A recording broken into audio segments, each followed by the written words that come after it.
where do you go that there is no politics? which we have a very strong system because we know what we are doing. I want to promise you it's going to stop. Enough is enough. Tshisekedi has been able to manipulate individual leaders. À la moindre escarmouche. Kuri miliyoni 6 b'iki gihugu nibo byemezwa neza ko bamaze kuva mu buzima bitewe n'intambara zakajije umurego kuva mu mwaka w'1996 kugeza ubu tuganira. Nyamara kandi iyo bicunze neza usanga abantu bo muri icyo gihugu bazakomeza gupfa kugeza igihe kitazwi. Ibintu mu by'ukuri wirebye intandaro y'intambara muri Congo usanga ari ibintu bishingiye cyane kuba Congo yibitseho umutungo mwinshi cyane ndetse ibihugu bya mpatsi bihugu bidashobora kurekana gato ku profite cyangwa se amaronko aturuka hariya muri bihugu bya Repubulika Iharanira Demokarasi ya Congo. Mu by'ukuri usanga akenshi na kenshi baza mu yindi shusho ariko u Rwanda ugasanga tuba victim ariko mu by'ukuri intandaro y'ubutunzi ndetse n'intambara zahariya muri Congo nta kindi bikomokaho kabisa n'ubutunzi kira gihugu kihitseho buri gihugu kwisi usanga baba bifuza. Mutekereze kuko ari nako kuri guhari ariko reka tubisobanure gutya.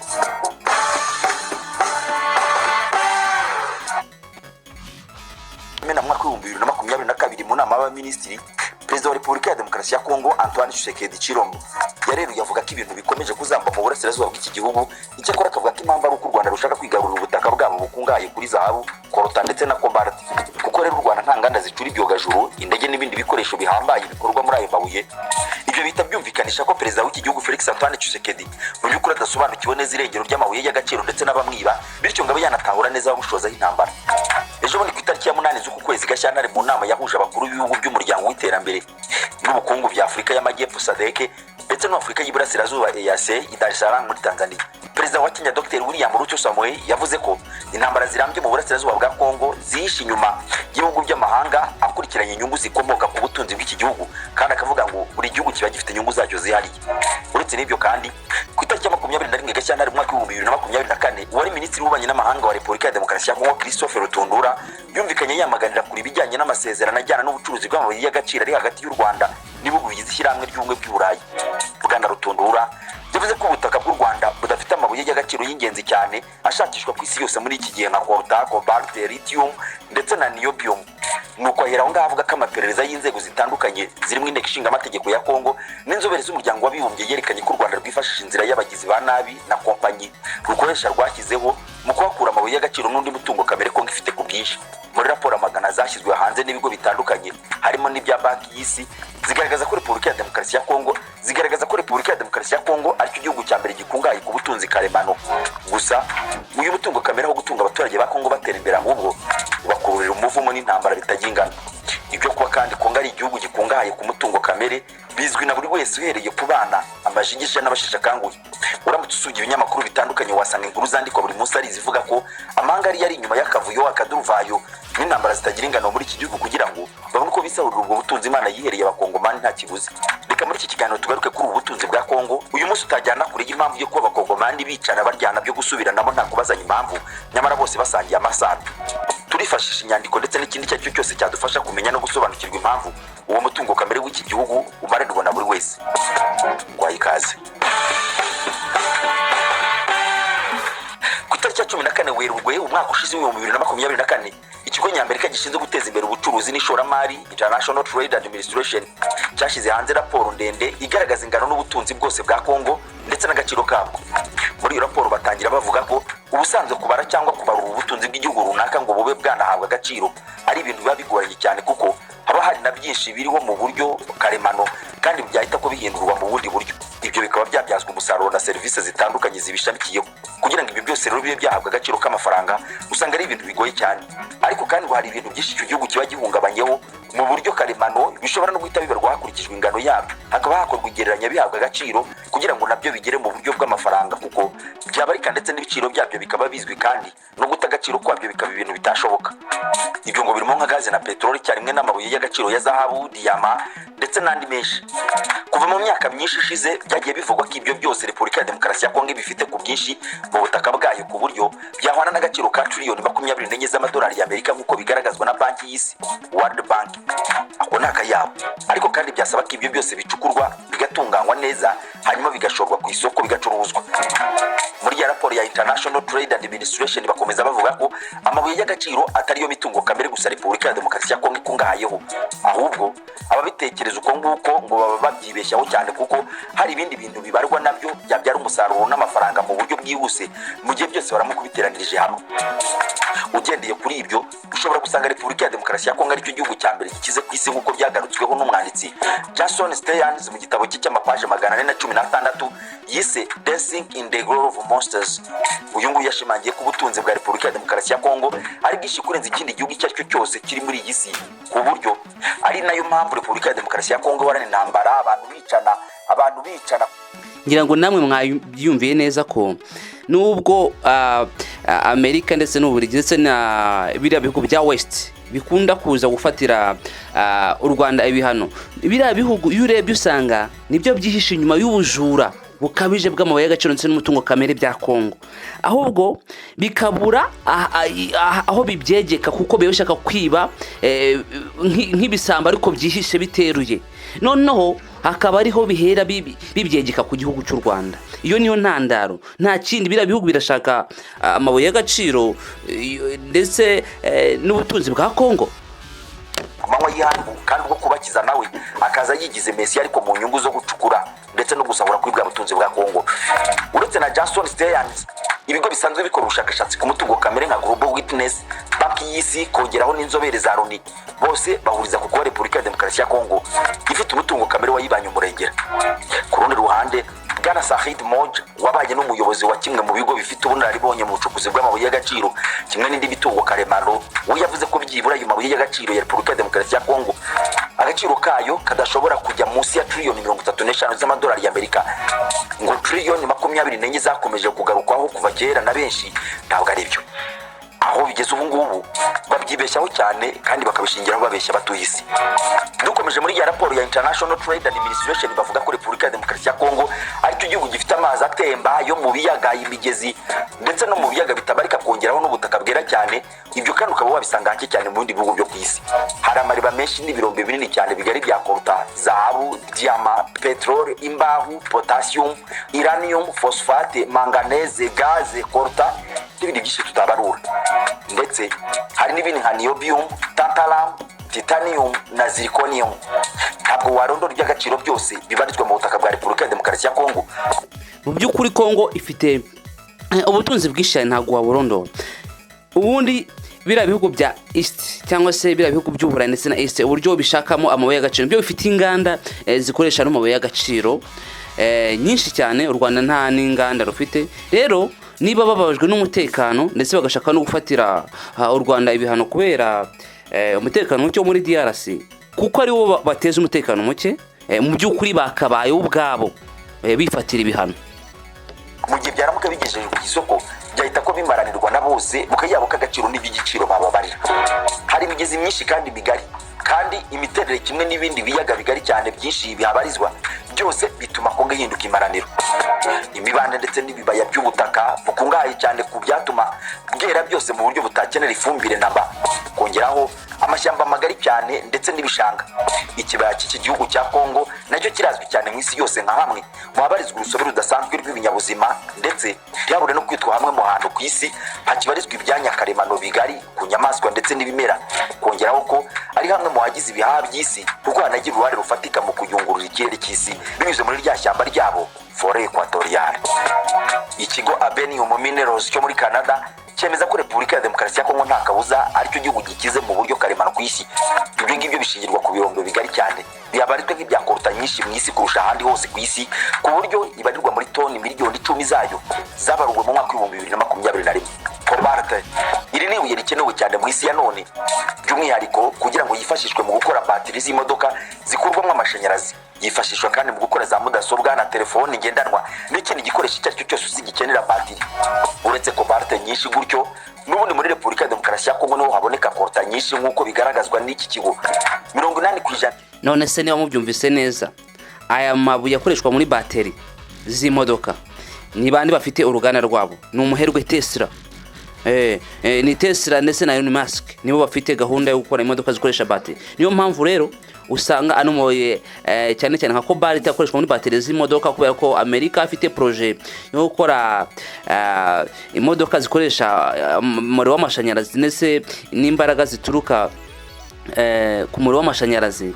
Niyo mpamvu aya mabuye ni imari ikomeye. Ahangaha mutekereze neza nayiyo mwisi yose ngo ni naho ngaho muri Kongo ibarizwa. Korota igihe kinini ndetse no mu myaka myinshi ishize ntabwo yashakishwaga cyane ku isoko nk'uko bimeze kuri uyu munsi, cyane ko hari na bamwe mu bayita zahabu yirabura. Cya kigo Abenium Minerals gikomeza kivuga ko korota ikenerwa cyane ku isoko kuko ihindurwa mu ifu ya tantalum, igakoreshwa nayo mu twuma dutandukanye turwanya ubushyuhe budasanzwe mu bikoresho byinshi by'ikoranabuhanga n'itumanaho nka za mudasobwa ndetse na za telefoni. Iyi ngiyi ishyirwa mu twuma tuba tugiye kurwanya ubushyuhe bita heat resistance. Utwo twuma rero turamutse tudashyizwe muri bya bikoresho byose nakubwiye bikenera amashanyarazi, ubishatse wavuga ko bitanashoboka.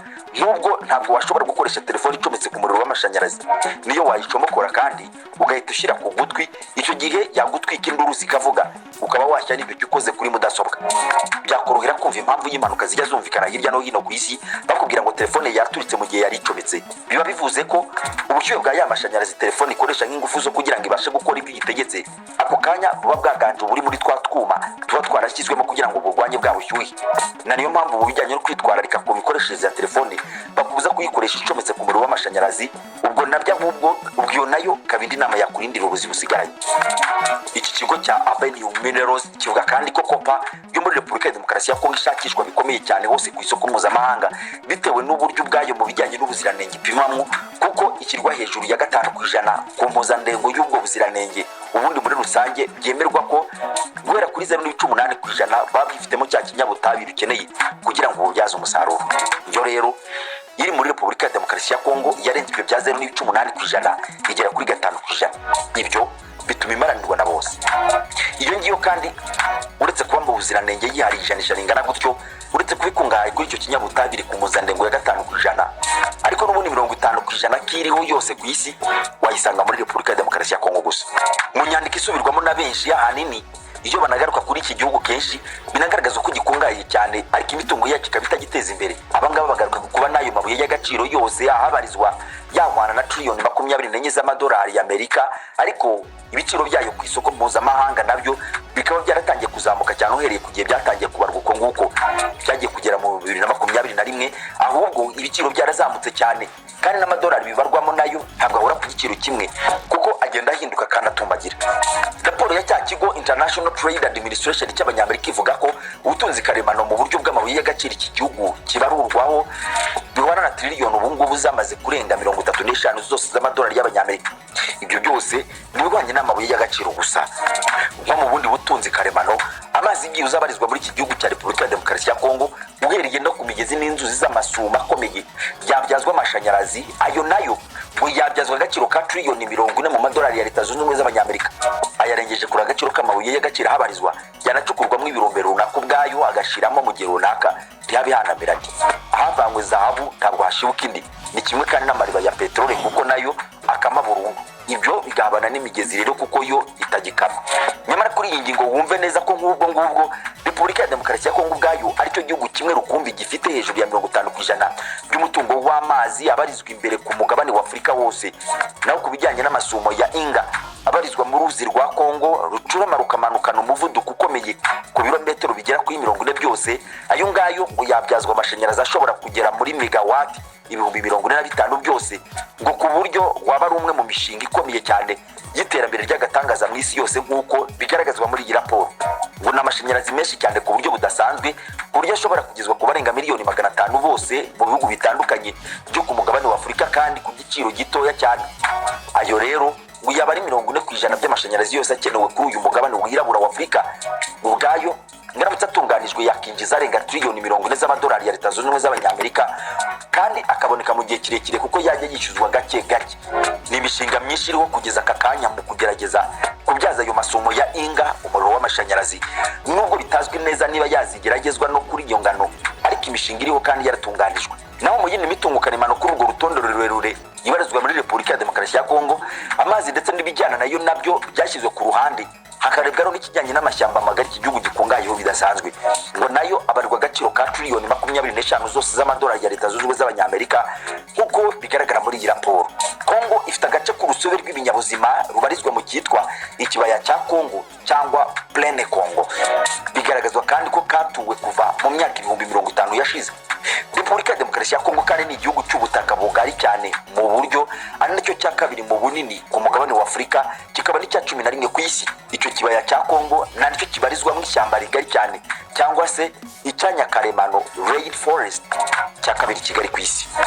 Rainforest cyangwa se forêt tropicale ni icyanya cy'ibimera byiganjemo amashyamba magari ya kimeza ahoramwo imvura igwa kugeza ku gipimo cya santimetero 254 ku mwaka. Aya ngaya aba ari amashyamba y'ibimera n'inzitane ku buryo ibimera n'ibiti birebire bihabarizwa bibuza amashami mu kirere ubudahagarara ku buso, maze icyaturuka hejuru kiremereye gishobora ahubwo no kuhareremba. Ni kimwe kandi n'ishyamba rya Amazone riri muri Amerika y'Epfo riza ku mwanya wa mbere ku isi kuri iyi ngingo. Ikibaya cya Kongo ubwacyo kimira imyuka ihumanya igitwa carbone dioxide ipima toni 1,200,000 zose ku mwaka umwe. Ibyo rero nibyo bigira iki kibaya cya Kongo igihaha cya kabiri cy'isi nyuma ya Amazon mu kuyungurura ikirere cy'isi dutuye. Aho kandi habarizwa amoko menshi y'ibinyabuzima birimo n'ibigenda bikendera bicika mu isi. Habarizwa amoko abarirwa mu bihumbi 10 y'ibinyabuzima bibarizwa aho ngaho honyine nta handi. Habarizwa kandi inyamaswa nyinshi cyane nk'inzovu z'ishyamba ndetse n'inkima biba hake cyane. Harimo inyamabere z'amoko abarirwa muri 400 muri iki cyanya, kimwe n'amoko 1000 yose y'inyoni ndetse n'andi 700 y'amafi mu biyaga bito n'ibindi bihabarizwa. Ahangaha kandi imvura ihagwa mu gihe kingana n'amezi 8 mu mezi 12 agize umwaka. 50% by'inzuzi, ibiyaga ndetse n'ibishanga byose bya Afurika bibarizwa muri Kongo honyine. Repubulika ya Demokarasi ya Kongo nicyo gihugu cya mbere muri Afurika gifite ubutaka bugari bwakorerwa mu buhinzi, nabwo bukaba bwabyazwa umusaruro w'ibihingwa byatunga abantu nibura miliyari 2 zose mu isi igihe cyose.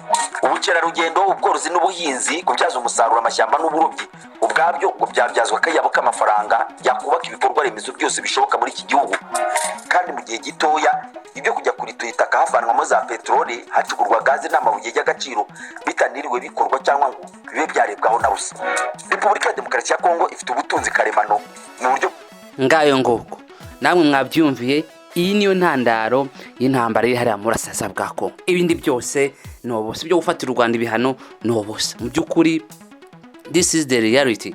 Ahubwo bari abantu babishaka nibo bwabo bakwiye kwifatira ibihano, gufata abayobozi b'u Rwanda bakabafatira ibihano. Nanga rero dushoreje ikiganiro cyacu, niyo babanye natwe ukabakunze ikiganiro twaguteguriye, ukande subscribe ndetse ukande kukazojya kuzagira ngo uzajye uhitwa no notification mu gihe twatuguteguriye ikiganiro. Ciao ciao.